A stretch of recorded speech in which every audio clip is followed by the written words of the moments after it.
അവിടെ ആ പൂജയുടെ സമയത്ത് ചെന്ന് കഴിഞ്ഞപ്പോൾ അപ്പോൾ അതിന് പുരോഹിതം വന്നിട്ട് പൂജയാണ്. പൂജാ സമയത്ത് അത് കഴിഞ്ഞ് ഇപ്പോൾ ഈ തേങ്ങ വെച്ചിട്ട് എനർജി നോക്കുമ്പോൾ അത് യക്ഷിയുടെ എനർജി അല്ല. ഞാൻ ചക്കം വൈബ്രേഷൻ ഉള്ളവർക്ക് ഏറ്റവും കൂടുതൽ അനുഭവപ്പെടുന്ന നാഗങ്ങളുള്ളിടത്താണ്. അതുകൊണ്ടാണ് നാഗങ്ങൾക്ക് മേൽക്കൂര വയ്ക്കാത്തത്. ഇലക്ട്രോണിക് മീഡിയനെ അവർക്ക് സ്വാധീനിക്കാൻ പറ്റുമെന്ന് പറഞ്ഞിട്ടുണ്ട്. കാര്യം ശില്പാമാവുമായിട്ടിരിക്കുന്ന ഒരു ഇതിനകത്ത് ഒരു വീഡിയോക്കകത്ത് ഒരു 2 മിനിറ്റ് നേരത്തേക്ക് സൗണ്ട് അല്പം ബാസായ പോലെ ആരോ പിടിച്ചു നിർത്തി, പക്ഷേ സംസാരം വരുന്നുണ്ട്. അപ്പോൾ ഞാൻ മാമിൻ്റെ അടുത്ത് ചോദിച്ചത് എന്താണെന്ന് ചോദിച്ചപ്പോൾ മാം ശ്രദ്ധിച്ചില്ല എന്ന് പറഞ്ഞു. ഒരു പക്ഷേ ഇങ്ങനത്തെ ഇതിൻ്റെ അപ്പോൾ അത് കഴിഞ്ഞിട്ട് ഞങ്ങൾ തേങ്ങ വെച്ച് അവിടെ നോക്കിയതാണ്. അത് റെക്കോർഡ് ചെയ്യട്ടെ എന്ന് ചോദിച്ചു, വീഡിയോ എടുക്കട്ടെ എന്ന് ചോദിച്ചപ്പോൾ വേണ്ടാന്ന് പറഞ്ഞു. അവിടെ ചില പ്രസൻസുകൾ മനസ്സിലായി. നമ്മൾ ഒരു കാരണവശാലും ആ കുട്ടീനെ വളർത്തുന്ന വീട്ടുകാർ അവരെ ഒരു കാരണവശാലും ഒറ്റപ്പെടുത്താണ്ടിരിക്കുക. ഒറ്റപ്പെടുത്തിയാൽ അത് ചെയ്യുന്ന ഒരു കാർമ്മികം വാങ്ങിക്കുകയാണ്. ഇത് ഈ സമൂഹത്തെ അറിയിക്കണമെന്ന് എനിക്ക് തോന്നി. എനിക്കിഷ്ടപ്പെടുന്ന സബ്ജക്റ്റ് എന്താണോ അത് വൈഷ്ണവി സംസാരിക്കുകയാണ്. ചക്രങ്ങളെക്കുറിച്ച്, തേടയെക്കുറിച്ച്, ശിവനെക്കുറിച്ച്, അഗ്നിലിംഗത്തെക്കുറിച്ച്. അഗ്നിലിംഗം ഞാൻ പോയിട്ടില്ല ഇതുവരെ, മറ്റേ തിരുവണ്ണാമലയാണ്. അതിനെക്കുറിച്ചൊക്കെ ഈ കുട്ടി സംസാരിക്കുകയാണ്. കാര്യം ഏതോ ജന്മത്തിൽ അതിൻ്റെയൊക്കെ അനുഭവങ്ങൾ പേറിയ ആത്മാവാണ് ആ കുട്ടിയിലുള്ളത്. അബാക് മീഡിയയുടെ വാട്സാപ്പ് ചാനലുണ്ടല്ലേ, വാട്സാപ്പ് ഗ്രൂപ്പുണ്ട്. അപ്പോൾ ആ വാട്സാപ്പ് ഗ്രൂപ്പിൽ എല്ലാവരും ജോയിൻ ചെയ്യുക. അതിൻ്റെ താഴെ അതിൻ്റെ ഡിസ്ക്രിപ്ഷനിൽ അത് കൊടുത്തിട്ടുണ്ട്. അത് ക്ലിക്ക് ചെയ്ത് കഴിഞ്ഞാൽ അതിൽ ജോയിൻ ആകും. ജോയിൻ ആയിക്കഴിഞ്ഞാൽ ഒരുമാതിരിപ്പെട്ട ആൾക്കാരെ എല്ലാം അതിനകത്ത് കണ്ടെത്താൻ സാധിക്കും. ആ ഒരു അവസരം വിനിയോഗിക്കാനായിട്ട് അപേക്ഷിക്കുകയാണ്. നമസ്കാരം സാർ. നമസ്കാരം. നമ്മൾ കഴിഞ്ഞ കുറേ എപ്പിസോഡുകളായിട്ട് ഒരുപാട് കാര്യങ്ങൾ സംസാരിച്ചിട്ടുണ്ടായിരുന്നു. അങ്ങനെ സംസാരിച്ചു വന്നപ്പോഴായിരുന്നു നമ്മുടെ ചാനലിൽ തന്നെ പബ്ലിഷ് ചെയ്ത ആ ഒരു പെൺകുട്ടിയുടെമായിട്ട് ബന്ധപ്പെട്ടൊരു വിഷയം. ആ കുട്ടിക്ക് ചെറിയൊരു ഓട്ടിസ്റ്റിക് ഉണ്ടെങ്കിലും ആ കുട്ടിക്ക് പറയുന്ന അനുഭവങ്ങൾ അത്രത്തോളം ക്ലിയർ ആണ്. അതുകൊണ്ടാണ് സാറ് ആ ഒരു കുട്ടിയെക്കുറിച്ച് അത്രത്തോളം പറഞ്ഞത് എന്ന് എനിക്ക് തോന്നുന്നുണ്ട്. എന്താണ് ആ ഒരു കുട്ടിയെക്കുറിച്ച് പറയാനുള്ളത്? അപ്പോൾ അതിൽ ആദ്യമേ ഒന്ന് ഈ വീഡിയോ കാണുന്ന എല്ലാവരോടും ഒന്ന് സോറി പറയട്ടെ. കാര്യം അതിലൊരു കമൻറ്റ് വന്ന എന്താണെന്ന് വെച്ച് കഴിഞ്ഞാൽ അതിൽ അവളെന്ന് പരാമർശിച്ചു എന്ന് പറയുന്നു. അപ്പോൾ പേരൻസിൻ്റെ അനുവാദം വാങ്ങിച്ച ആ കുട്ടിയുടെ പേര് വൈഷ്ണവി എന്നാണ്. അപ്പോൾ ആ കുട്ടി എൻ്റെ അനന്തരവളെ പോലെയാണ്, ആ ഒരു ഓമനത്വമുണ്ട്. അപ്പോൾ അതുകൊണ്ടാണ് പരാമർശിച്ചത്. പക്ഷേ അതൊരു പൊതു ഇതായതുകൊണ്ട് ഞാനതിൽ മാപ്പ് ചോദിക്കുകയാണ്, ക്ഷമ ചോദിക്കുകയാണ്. പിന്നെ അത് കഴിഞ്ഞിട്ട് ആ ഒരു കമൻറ്റിൽ ബ്രാഹ്മണിസം അതിനെക്കുറിച്ചൊന്നും പറയാനില്ല. കാര്യം നമ്മൾ പല പ്രാവശ്യം ചർച്ച ചെയ്ത് പോയതാണ്. പിന്നെ ഇത് പറയുമ്പോൾ കുറേ പേര് നമ്പറുകൾ ചോദിക്കുന്നുണ്ട് നമ്മുടെ. അപ്പോൾ നമ്പർ കൊടുക്കാൻ നിർവാഹമില്ല. പക്ഷേ ഒരു കാര്യം നോക്കുക, നമ്മുടെ അബാക് മീഡിയയുടെ വാട്സാപ്പ് ചാനലുണ്ടല്ലേ, വാട്സാപ്പ് ഗ്രൂപ്പുണ്ട്. അപ്പോൾ ആ വാട്സാപ്പ് ഗ്രൂപ്പിൽ എല്ലാവരും ജോയിൻ ചെയ്യുക. അതിൻ്റെ താഴെ അതിൻ്റെ ഡിസ്ക്രിപ്ഷനിൽ അത് കൊടുത്തിട്ടുണ്ട്. അത് ക്ലിക്ക് ചെയ്ത് കഴിഞ്ഞാൽ അതിൽ ജോയിൻ ആകും. ജോയിൻ ആയിക്കഴിഞ്ഞാൽ ഒരുമാതിരിപ്പെട്ട ആൾക്കാരെ എല്ലാം അതിനകത്ത് കണ്ടെത്താൻ സാധിക്കും. ആ ഒരു അവസരം വിനിയോഗിക്കാനായിട്ട് അപേക്ഷിക്കുകയാണ്. ദയവ് ചെയ്ത് നമ്പർ തരാനായിട്ട് നിർവാഹമില്ല, ക്ഷമിക്കുക. അതിൽ ചോദ്യങ്ങൾ ചോദിച്ചു കഴിഞ്ഞാൽ കൃത്യമായിട്ടുള്ള മറുപടി കിട്ടുന്നതാണ്. അതിനു വേണ്ടിയിട്ടാണ് ഇത് മീഡിയ അങ്ങനത്തെ ഒരു സൗകര്യം ഒരുക്കിയിരിക്കുന്നത്. അത് എല്ലാവരും പരമാവധി ഉപയോഗപ്പെടുത്തുക. ഇപ്പോൾ ഈ കുട്ടിയുടെ കാര്യം പറയും. ഈ കുട്ടിയുടെ പേര് വൈഷ്ണവി എന്നാണ്. സ്കൂളിൽ പോയിട്ടുണ്ട്. അത് പബ്ലിക് സ്കൂൾ, സാധാരണ സ്കൂളിൽ തന്നെ ഈ കുട്ടി പോയിട്ടുണ്ട്. പക്ഷേ ഈ കുട്ടി ജനിച്ചപ്പോൾ തൊട്ട് എന്താണെന്ന് വെച്ചാൽ ഒരു കല്ല് കണ്ടു കഴിഞ്ഞാൽ എന്ന് പറഞ്ഞാൽ ആ കുട്ടിക്ക് ഒരു 1.5-2 വയസ്സായപ്പോൾ തൊട്ട് കല്ല് കണ്ടു കഴിഞ്ഞാൽ പൂജിക്കുക. ആ ഒരു രീതിയായിരുന്നു. അത് ശിവലിംഗമായിട്ട് കണ്ടുകൊണ്ടാണ് പൂജിക്കണത്. അതൊക്കെ കഴിഞ്ഞിട്ടാണ് ഇവർ നാഡീജ്യോതിഷം നോക്കുന്നത്. ആ കുട്ടിക്ക് അറിയാവുന്ന രീതിയിൽ മന്ത്രങ്ങൾ ജപിക്കാതെ പിന്നെ ആ വിഭാഗം അവർ വീടുകളിൽ പൂജ നടത്തുമ്പോൾ ഈ പൂജ നടത്തിയിട്ട് പുരോഹിതൻ ആ പൂജാരി പോയി കഴിയുമ്പോൾ ആ പൂവ് എല്ലാം എടുത്തിട്ട് ആ കുട്ടി തന്നെ പൂജിക്കുന്ന ഒരു സമ്പ്രദായം ഉണ്ടായിരുന്നു. പിന്നെ വളർന്നു കഴിഞ്ഞപ്പോൾ അത് മാറി. അപ്പോൾ സ്കൂളിൽ ചെന്നാലും ടീച്ചറുടെ അടുത്ത് ഇരിക്കുകയുള്ളൂ, ടീച്ചറുമായിട്ട് കമ്പനി. കാര്യം ആ ഒരു കഴിഞ്ഞ ജന്മത്തിലെ കുറേ അനുഭവങ്ങൾ ആത്മാവ് ഒരു തലത്തിലെത്തും, ആ ബോധതലമായിരിക്കും. പക്ഷേ ഇപ്പോൾ എന്തോ കാര്യം ഓട്ടിസ്റ്റിക് കുട്ടികളുടെ ഒരു ഇതെന്താണെന്ന് വെച്ച് കഴിഞ്ഞാൽ നമ്മൾ കുറേ കാർമ്മികങ്ങൾ എടുത്തു വയ്ക്കുന്നുണ്ട്. ചിലരോട് ജനിച്ചപ്പോൾ തൊട്ട് അച്ഛനമ്മമാരോടുള്ള വഴക്കുകൾ, സഹോദരങ്ങളോടുള്ള വഴക്കുകൾ, ജോലി ചെയ്യുമ്പോഴുള്ള ഇത്, ഓരോരുത്തരോട് പറയുന്ന ബോഡി ലാംഗ്വേജിലും നമ്മുടെ സംസാരത്തിലും നമ്മൾ കുറേ അധികം പ്ലസ് ആൻഡ് മൈനസ് നമ്മുടെ ജീവിതങ്ങളിൽ വാങ്ങിച്ചു വയ്ക്കുന്നുണ്ട്. പക്ഷേ അവരെ സംബന്ധിച്ചിടത്തോളം അവർ കാർമ്മികം ഒന്നും വാങ്ങിക്കുന്നില്ല. മനസ്സിലായോ? അതുമല്ല, ഞാൻ മനസ്സിലാക്കിയെടുത്തോളം ഇത് ഓരോരുത്തർക്കും ഓരോ വ്യാഖ്യാനമായിരിക്കും. അവരുടെ ആത്മതലം വേറൊരു തലത്തിലേക്ക് മാറുകയാണ്. ഇനി ആ കുട്ടി പോകുന്നത് വേറൊരു അവധൂത അല്ലെങ്കിൽ അങ്ങനത്തെ ഒരു ലെവലിലേക്കായിരിക്കും പോകുന്നത് ആ കുട്ടി. എന്ന് പറഞ്ഞാൽ സ്പിരിച്വലി അല്പം കൂടി കണക്റ്റഡായിട്ട് ഇതിലേക്കായിരിക്കും ആ കുട്ടി പോകുന്നത്. അത് ചിലപ്പോൾ കഴിഞ്ഞ ജന്മത്തിൻ്റെതാകാമോ? കഴിഞ്ഞ ജന്മത്തിൽ ആ കുട്ടിയുടെ പറഞ്ഞില്ല, കഴിഞ്ഞ ജന്മത്തിൽ ആ കുട്ടി പാലക്കാട്ടെ ഒരു അഗ്രഹാരത്തിലായിരുന്നു, ആൺകുട്ടിയായിട്ടാണ് ജീവിച്ചത്. അത് കഴിഞ്ഞിട്ട് ഒരു തിരുപ്പതി ആണെന്ന് തോന്നുന്നു, തിരുപ്പതി പോയി ആ ഒരു ബ്രഹ്മോത്സവ സമയത്തോ മറ്റോ പോയത് അവിടെ കുളത്തിൽ കുളിക്കുക, ആ ബഹളത്തിൻ്റെ ഇടയ്ക്ക് മുങ്ങി മരിക്കുകയായിരുന്നു ആ കുട്ടി. എന്നിട്ട് അത് നാഡീജ്യോതിഷത്തിലാണ് കണ്ടത്. അത് ശില്പാമാമുമായിട്ടാണ് ഇതിനിരുന്നത്.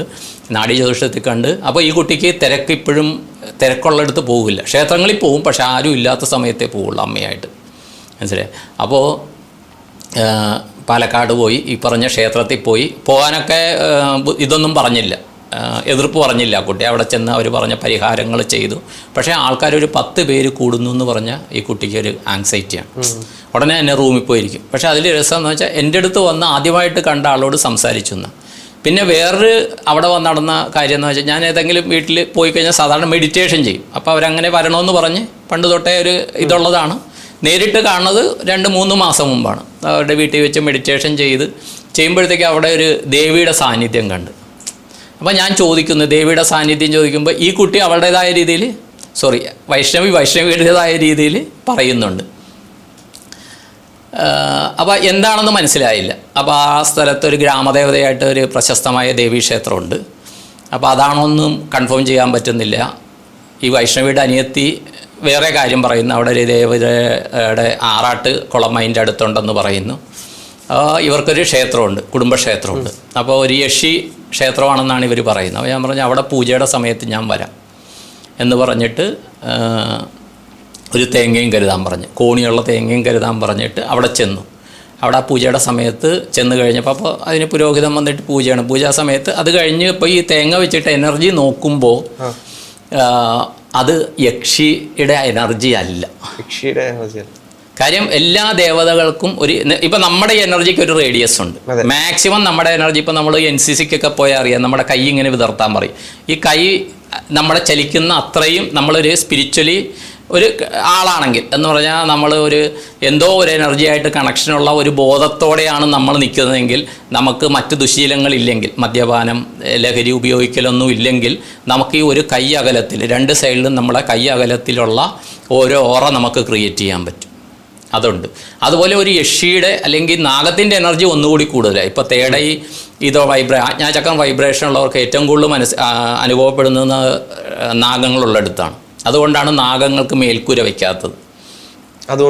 അതുകൊണ്ടാണ് നാഗങ്ങളെ ഒരിക്കലും മേൽക്കൂരയ്ക്കകത്ത് വെക്കില്ല. വനദുർഗ മേൽക്കൂര ഇല്ലാത്തടത്തെ കാവുകള് ഇതുണ്ടെങ്കിലും വീടം മേൽക്കൂര വെക്കുകയില്ല. കാര്യം ഇത് എനർജി അതുപോലെയാണ്. ശിവനും അതുപോലെ. അതിനു പകരമാണ് ശിവന്റെ മുകളിൽ ജലധാര വയ്ക്കുന്നത്. എപ്പോഴും ഓരോ ഡ്രോപ്പ് വെള്ളം വീഴുന്ന രീതിയിൽ സെറ്റ് ചെയ്യും ശിവക്ഷേത്രത്തിലൊക്കെ. അത് കാര്യം ആ എനർജി അത്രയും ഹൈ എനർജി ആയതുകൊണ്ട്.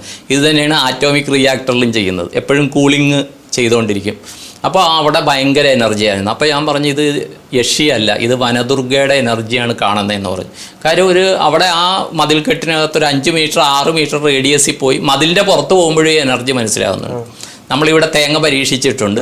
ഇത് പറയുമ്പോൾ ഒരു കാര്യം പറയാൻ, ചിലർ പറയുന്നുണ്ട് വീഡിയോയിൽ ക്ലാരിറ്റി കുറവാണ്, ഇതാണെന്ന്. അത് വേറൊരു റൂമിൽ, അതൊന്ന് പറഞ്ഞോട്ടെ, ഞാൻ വേറൊരു റൂമിൽ എടുത്തതാണ്. അപ്പോൾ ഇവിടെ പല ആൾക്കാർ വന്ന് പല കാര്യങ്ങളും സംസാരിക്കുന്നുണ്ട്. അതിൽ കൂടുതലും സംസാരിക്കുന്ന ദൈവികമായ കാര്യങ്ങളും ആത്മാക്കളെക്കുറിച്ചുമാണ്, അല്ലേ? ടിറ്റിമാമൊക്കെ വരാറുണ്ട്. അപ്പോൾ തീർച്ചയായിട്ടും അങ്ങനെയുള്ള സാന്നിധ്യം ഓരോ സ്ഥലത്ത് കാണും. അപ്പോൾ അതിൻ്റെ സ്വാധീനം ഞാൻ നേരത്തെ പറഞ്ഞിട്ടുണ്ട്, ഇലക്ട്രോണിക് മീഡിയനെ അവർക്ക് സ്വാധീനിക്കാൻ പറ്റുമെന്ന് പറഞ്ഞിട്ടുണ്ട്. കാര്യം ശില്പാമാമുമായിട്ടിരിക്കുന്ന ഇതിനകത്ത് ഒരു വീഡിയോയ്ക്കകത്ത് ഒരു 2 മിനിറ്റ് നേരത്തേക്ക് സൗണ്ട് അല്പം ബാസായ പോലെ ആരോ പിടിച്ചു നിർത്തി. പക്ഷേ സംസാരം വരുന്നുണ്ട്. അപ്പോൾ ഞാൻ മാമിൻ്റെ അടുത്ത് ചോദിച്ചത് എന്താണെന്ന് ചോദിച്ചപ്പോൾ മാം ശ്രദ്ധിച്ചില്ല എന്ന് പറഞ്ഞു. ഒരു പക്ഷേ ഇങ്ങനത്തെ ഇതിൻ്റെ ഒന്നുകിൽ സാങ്കേതികമായിരിക്കാം, പക്ഷേ ഇത് സാങ്കേതികമായിട്ട് അവർ ഇടപെടുന്നതാണ്, മനസ്സിലായി. അതുപോലെ ആ സൗണ്ട് ഇല്ല എന്ന് പറഞ്ഞ റൂമിൽ എനിക്കും അന്ന് ഭയങ്കര ഡിസ്റ്റർബൻസ് അനുഭവപ്പെട്ടതാണ് നമ്മളവിടെ ഇരുന്നപ്പോൾ. അത് കഴിഞ്ഞിട്ട് ഞങ്ങൾ തേങ്ങ വെച്ച് അവിടെ നോക്കിയതാണ്. അത് റെക്കോർഡ് ചെയ്യട്ടെ എന്ന് ചോദിച്ചു, വീഡിയോ എടുക്കട്ടെ എന്ന് ചോദിച്ചാൽ വേണ്ടാന്ന് പറഞ്ഞു. അവിടെ ചില പ്രസൻസുകൾ മനസ്സിലായി. നമ്മൾ നിൽക്കുന്ന വീട്ടിലും നമ്മൾ എവിടെയാണെങ്കിലും ഓഫീസിൽ അവിടെ ഇവിടെ എല്ലാം പലതിൻ്റെയും പ്രസൻസ് ഉണ്ട്, നമ്മൾ കാണുന്നില്ല എന്നുള്ളതേ ഉള്ളൂ. അതുകൊണ്ടാണ് ആ ക്ലാരിറ്റിയുടെ പ്രശ്നം വരുന്നത്. ഈ പ്രാവശ്യം അത് ശ്രദ്ധിക്കുന്നുണ്ട്, അല്ലാണ്ട് മനഃപൂർവ്വം ചെയ്യുന്നതല്ല. അതും എല്ലാവരോടും ഒന്ന് അറിയിക്കുകയാണ്. കാര്യം കുറേ പേര് അത് കമൻറ്റ് ഇട്ടിട്ടുണ്ട്. അപ്പോൾ ഈ വനദുർഗയുടെ റേഡിയസ് ആണ് അവിടെ. അപ്പോൾ ഈ വൈഷ്ണവിക്ക് അത് ഭയങ്കര സന്തോഷമായി. ആ കുട്ടി എനർജി വൈസ് പറഞ്ഞറിയിക്കാൻ പറ്റുന്നില്ല, എനർജി വൈസ് മനസ്സിലാക്കുന്നുണ്ട്. ഈ ക്ഷേത്രത്തിലെ കാര്യങ്ങൾ സജീവമായിട്ട് ആ കുട്ടികൾ കഴിയുന്ന രീതിയിൽ സഹകരിക്കുന്ന ആളാണ്. മനസ്സിലായി? ആ വനദുർഗയുടെ എനർജി അവിടെ മനസ്സിലാക്കാൻ പറ്റി. അങ്ങനെ ഒരു അനുഭവം ആ കുട്ടിയായിട്ട് ബന്ധപ്പെട്ടുണ്ട്. പിന്നെ വേറൊരു കാര്യം എന്താണെന്ന് വെച്ച് കഴിഞ്ഞാൽ, ഇപ്പോൾ ഈ ഓട്ടിസ്റ്റിക് അല്ലെങ്കിൽ എന്തെങ്കിലും പരിമിതികളുള്ള കുട്ടികളെ വീട്ടുകാർ ചിലപ്പോൾ പുറത്ത് കൊണ്ടുപോകുകയില്ല, ചിലപ്പോൾ കുട്ടികൾ പുറത്ത് പോകില്ല. ഏറ്റവും വലിയ ഇതെന്താണെന്ന് വെച്ച് കഴിഞ്ഞാൽ അടുത്ത ബന്ധുക്കൾ പോലും ഇവരെ ഒറ്റപ്പെടുത്തും. അല്ലേ? അങ്ങനെ ഒരു പ്രവണതയുണ്ട്. തീർച്ചയായിട്ടും അത് ചെയ്യാണ്ടിരിക്കുക. കാര്യം എന്താണെന്ന് വെച്ച് കഴിഞ്ഞാൽ, അവർ സ്പെഷ്യൽ ചൈൽഡ് എന്നാണ്, അവരുടെ ആത്മതലം വേറൊരു രീതിയിലാണ്. ഇപ്പോൾ നമ്മൾ പറയും ദൈവം നമ്മുടെ മുമ്പിൽ പ്രത്യക്ഷപ്പെട്ട് കഴിഞ്ഞാൽ നമുക്കിഷ്ടമുള്ള വരം ചോദിക്കാമെന്ന് പറയും, അല്ലേ? നമ്മൾ തുള്ളണ ആൾക്കാരെ കണ്ടിട്ടുണ്ട്, കോമരങ്ങളെ കണ്ടിട്ടുണ്ട്. കോമരങ്ങൾ നമുക്ക് ഉള്ള രീതിയിലായിരിക്കല്ലേ അവർ ബിഹേവ് ചെയ്യുന്നത്. അവരുടെ എനർജി എന്താണ് ചെയ്യണമെന്ന് അവർക്ക് പോലും അറിയാൻ പറ്റുകയില്ല. ഇപ്പം നമ്മൾ സർപ്പക്കാവിൽ തുള്ളൽ കണ്ടിട്ടുണ്ട്. ഈ തുള്ളൽ നടക്കുമ്പോൾ തുടങ്ങുമ്പോഴും ആ എനർജി അവരിൽ കയറുമ്പോഴും ഇറങ്ങുമ്പോഴും ഭയങ്കര ഇതാണ്, അവർക്ക് പവറാണ്. ഇടയ്ക്ക് മാത്രം കുറച്ച് അവരുടെ എനർജി ഒന്ന് ഫ്ലക്ച്വേഷൻ വരും എന്നുള്ളതേ ഉള്ളൂ. പക്ഷേ അവർ സ്വന്തം മക്കളാണെങ്കിലും രക്ഷകർത്താക്കളാണെങ്കിലും അവർ ബിഹേവ് ചെയ്യുന്ന രീതി വ്യത്യാസമാണ്. ഈ കുട്ടികളും ഇതുപോലെ തന്നെയാണ്. ഈ കുട്ടികളും ദൈവം നിങ്ങളുടെ മുമ്പിൽ പ്രത്യക്ഷപ്പെടുന്നുണ്ടെങ്കിൽ എങ്ങനെ ബിഹേവ് ചെയ്യുമോ അവർ ഈ നിമിഷത്തിലാണ്. ദൈവം എന്ന് പറയുന്ന ആൾ ഈ നിമിഷത്തിലാണ്. ഇതിനു മുമ്പ് നമ്മൾ പറഞ്ഞിട്ടുണ്ട് ദൈവത്തിന് ഭൂതവും ഭാവിയില്ല. ഈ നിമിഷത്തിൽ എന്താണെന്ന് ചോദിക്കുക. അതുപോലെ അത് ദൈവം ആ രൂപത്തിലാണ് നിങ്ങളുടെ മുമ്പിൽ വന്നിരിക്കുന്നതെന്ന് മനസ്സിലാക്കുക. ഒരു കാരണവശാലും ആ കുട്ടീനെ വളർത്തുന്ന വീട്ടുകാർ അവരെ ഒരു കാരണവശാലും ഒറ്റപ്പെടുത്താണ്ടിരിക്കുക. ഒറ്റപ്പെടുത്തിയാൽ അത് ചെയ്യുന്ന ഒരു കാർമ്മികം വാങ്ങിക്കുകയാണ്. ഇത് ഈ സമൂഹത്തെ അറിയിക്കണമെന്ന് എനിക്ക് തോന്നി. പക്ഷെ എനിക്ക് തോന്നുന്നു നമ്മൾ സ്പെഷ്യൽ ചൈൽഡ് എന്ന് അവരെ വിളിക്കുന്നുണ്ടെങ്കിലും അവർ യഥാർത്ഥത്തിൽ സ്പെഷ്യലാണ്. കാരണം അവർക്ക് ഒരുപാട് കഴിവുകളുണ്ട്. നമുക്ക് പോലും തിരിച്ചറിയാൻ കഴിയാത്ത ഒരുപാട് കഴിവുകൾ ഇങ്ങനെയുള്ള ആളുകൾ ഉണ്ട്. അതായത് മറ്റുള്ളവരെ പെട്ടെന്ന് മനസ്സിലാക്കാൻ, അല്ലെങ്കിൽ അടുത്തൊരാൾ വരുമ്പോഴത്തേക്ക് അവരുടെ ചിന്താഗതി എന്താണെന്ന് മനസ്സിലാക്കാനുള്ള കഴിവുണ്ട് അവർക്ക്. അല്ല, അങ്ങനെയുള്ള ഒരുപാട് പേരെ ഞാൻ കണ്ടിട്ടുണ്ട്. അപ്പൊ അവർക്ക് എന്താണ് നമ്മൾ ചിന്തിക്കുന്നത് നമ്മൾ സംസാരിക്കുക പോലും ചെയ്യേണ്ട, മൈൻഡ് കൊണ്ടത് പെട്ടെന്ന് ഒരുപാട് കണ്ടുപിടിക്കും. അവർക്ക് സൂപ്പർ നാച്ചുറൽ പവർ ഉണ്ട്. ഇതിനകത്ത് അങ്ങനത്തെ ഒരു പരിമിതികളുള്ളത് നമുക്കാണ്. കാര്യം അവരെന്താണെന്ന് മനസ്സിലാക്കാൻ നമുക്ക് കഴിവില്ല. അത് ഞാൻ ഏറ്റവും അടുത്ത് ഇടപഴകിയത് ഈ വൈഷ്ണവിയുടെ അടുത്താണ്. ഇങ്ങനെ ഓട്ടിസ്റ്റിക് ആയിട്ടുള്ള ഒരു കുട്ടി വൈഷ്ണവിയുടെ അടുത്താണ്. പക്ഷേ ഞാൻ താമസിച്ച നാട്ടിലൊരു കുട്ടിയുണ്ട്, ഒരു പയ്യനുണ്ടായിരുന്നു. അവൻ സ്കൂളിൽ 10ാം ക്ലാസ് വരെയും പഠിച്ചിട്ടുണ്ട്. ആ കുട്ടി, സോറി അവൻ എന്ന് പറയുന്നില്ല, ആ കുട്ടി 10ാം ക്ലാസ് വരെയും പഠിച്ചിട്ടുണ്ട്. ഇപ്പോഴും കണ്ടു കഴിഞ്ഞാൽ അമ്മാവെന്ന് പറഞ്ഞിട്ട് അഭിസംബോധന ചെയ്യും. അപ്പോൾ ഞങ്ങളുടെ അവിടെ കുട്ടികളുടെ പരിപാടി നടത്തിയപ്പോഴത്തേക്കും അപ്പോൾ ഈ കുട്ടീനെ ഞാൻ പറഞ്ഞു, ഈ കുട്ടീനെ കൊണ്ടുവരണം ഓട്ടത്തിന്, ഇതിനൊക്കെ ഇത് ചെയ്ത്. അപ്പോൾ ആ പങ്കെടുത്ത കുട്ടികൾക്കെല്ലാം പ്രൈസ് കൊടുത്തു. ഈ കുട്ടിക്കും പ്രൈസ് കൊടുത്തു. ഇപ്പോൾ ആ കുട്ടിക്ക് ഒരു 10, 25, 27 അല്ലെങ്കിൽ 30 വയസ്സിൻ്റെ അടുത്ത് കാണും. 10ാം ക്ലാസ് വരെയും പഠിച്ചു. അതും റെഗുലർ സ്കൂളിൽ പോയി പഠിച്ചു. സ്ക്രൈബിനെ വെച്ച് പരീക്ഷ എഴുതിച്ചു. 10ാം ക്ലാസ് ജയിച്ചോന്ന് എനിക്കറിയില്ല. അപ്പോൾ അങ്ങനെ ആ കുട്ടി എല്ലാ കാര്യത്തിനും, പൂജ എല്ലാ കാര്യത്തിനുമൊക്കെ അവിടെ വരും. എല്ലാമായിട്ട് സമൂഹമായിട്ട് ഇടപഴകി ജീവിക്കുകയാണ്. അപ്പോൾ അവർക്ക് സ്പെഷ്യൽ കഴിവുകളുണ്ട്. പക്ഷേ അവരുടെ കഴിവുകൾ മനസ്സിലാക്കാൻ നമുക്ക് പരിമിതികളുണ്ട്. അതാണ് ഇപ്പോൾ താങ്കൾ പറഞ്ഞ വളരെ വാലിഡായിട്ടുള്ള പോയിൻ്റാണ്. കാര്യം ഞാൻ ആദ്യമായിട്ട് പോകുമ്പോഴത്തേക്കും എനിക്കിഷ്ടപ്പെടുന്ന സബ്ജക്റ്റ് എന്താണോ അത് വൈഷ്ണവി സംസാരിക്കുകയാണ്. ചക്രങ്ങളെക്കുറിച്ച്, തേടയെക്കുറിച്ച്, ശിവനെക്കുറിച്ച്, അഗ്നിലിംഗത്തെക്കുറിച്ച്. അഗ്നിലിംഗം ഞാൻ പോയിട്ടില്ല ഇതുവരെ, മറ്റേ തിരുവണ്ണാമലയാണ്. അതിനെക്കുറിച്ചൊക്കെ ഈ കുട്ടി സംസാരിക്കുകയാണ്. കാര്യം ഏതോ ജന്മത്തിൽ അതിൻ്റെയൊക്കെ അനുഭവങ്ങൾ പേറിയ ആത്മാവാണ് ആ കുട്ടിയിലുള്ളത്. മനസ്സിലായോ? തീർച്ചയായിട്ടും നല്ലൊരു കാര്യമാണ് പറഞ്ഞത്. അപ്പോൾ ഓട്ടിസ്റ്റിക് കുട്ടികൾക്ക് അവർ എന്താണ് ഈശ്വരൻ്റെ അല്ലെങ്കിൽ ഈ അനുഗ്രഹമുള്ളതാണ്. ഈ യൂണിവേഴ്സിൻ്റെ പ്രതീകങ്ങളാണ്.